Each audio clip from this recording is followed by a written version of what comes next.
to show you how to make this pepperoni pizza cauliflower casserole.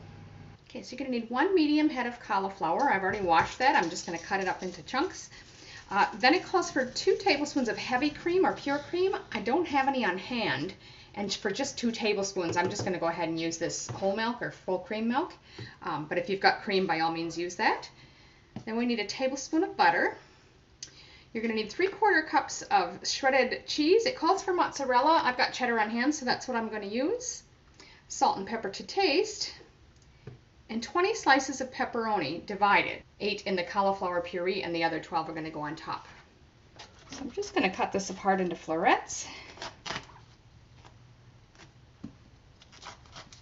And then from there, cut it into smaller pieces, maybe like 1 inch or so size, just because we want it to cook a little faster, hopefully. So I've just put that in a microwavable safe dish, and you want one that has a cover, because we're going to cook this in the microwave. First, we'll add the 2 tablespoons of cream, or in this case, milk.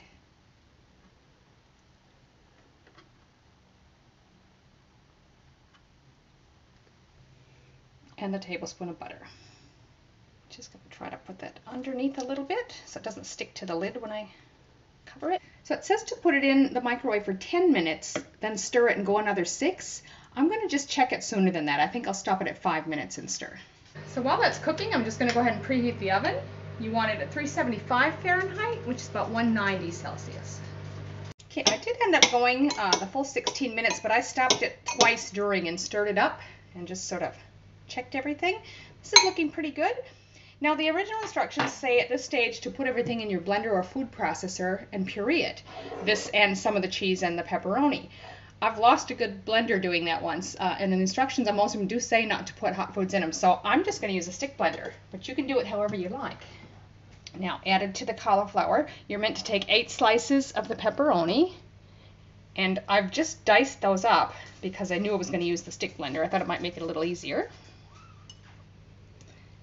And then also a 1/4 cup of your cheese. So I just recommend carefully pushing down and just repeat.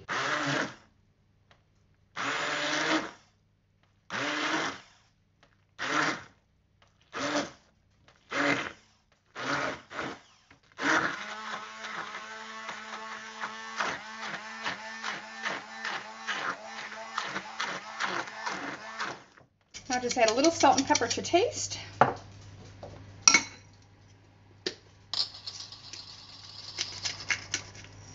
And stir that through. Now at this stage we're supposed to spread this in an 8x8 square baking pan. I haven't got one quite that size, and frankly I don't see any reason not just to use this pan since it's already in there. So I'm just going to go ahead and spread that out. But you can use whatever pan you like. So the next step is just to spread your remaining cheese on top. And then top with the pepperoni slices. Now we'll just pop that in our preheated oven for 20 minutes. So it's been 20 minutes. So there it is, pepperoni pizza cauliflower casserole. It's really very tasty, but I think of it more as a side dish, I think, than a main meal. But either way, it's really good, and I do hope you'll try it.